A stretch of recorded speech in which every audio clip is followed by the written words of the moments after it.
Brian Feicht here from Feicht Forestry. Have you seen a tree like this on your property?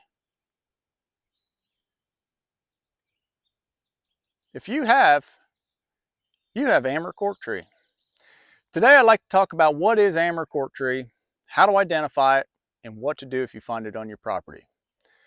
First of all, what is it?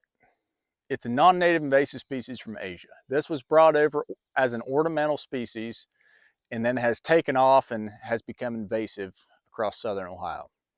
Mostly at this point I'm finding it in Hocking and Athens counties. Today I'm in Athens County. So how do you identify it? It's called Amur Cork tree.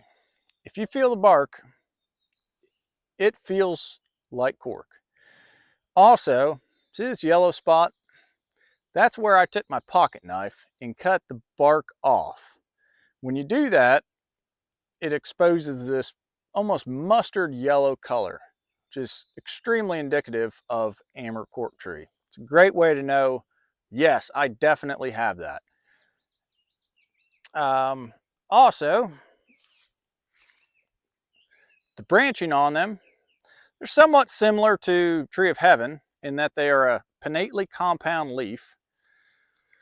So it's small leaflets with a rachis in the center, and then it is oppositely branched.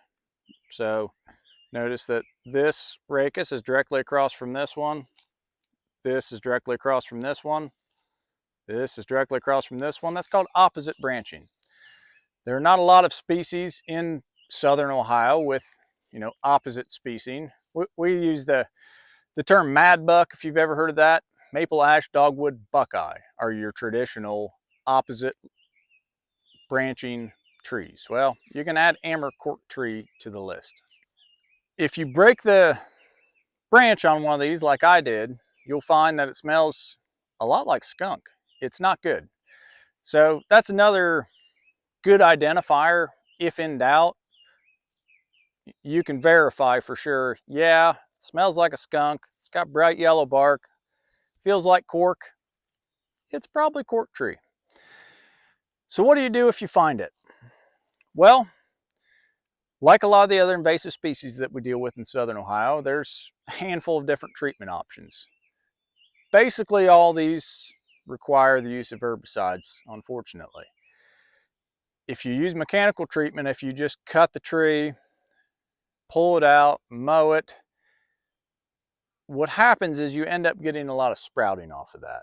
Oftentimes they just stump sprout prolifically and continue to grow and spread. So with a tree this size, you're around 8 inches in diameter. It's a little large for basil bark spray. That's on the large end. When we get into trees over 6 inches DBH, especially with like cork tree where it's got a thicker bark to it, we tend to hack them as well as spraying them if we're doing a basil bark treatment. So basil bark, if you're not familiar with that, basically you are taking an oil-soluble herbicide and you're mixing that with an oil. And then you spray it on the tree from about knee-high down to ground level all the way around the tree. So for most of your stems that are, above head high on up to 6-8 inches in diameter, that's the best treatment option for you. If you're dealing with smaller sprouts, foliar spray is effective for that. Cut stump is also an option. For a tree like this, you could cut it off and then you could spray the stump. Just make sure that you do that immediately, because trees start to grow over and heal over very quickly after cutting them. Just like when you cut yourself, your body will start to close that off rapidly. So those are all options for this. We can explore more. This isn't a herbicide video, so we'll go more into detail. I'd like to do that on a later on video to show you more about how to do basil bark treatments, how to do foliar treatments, so on and so forth.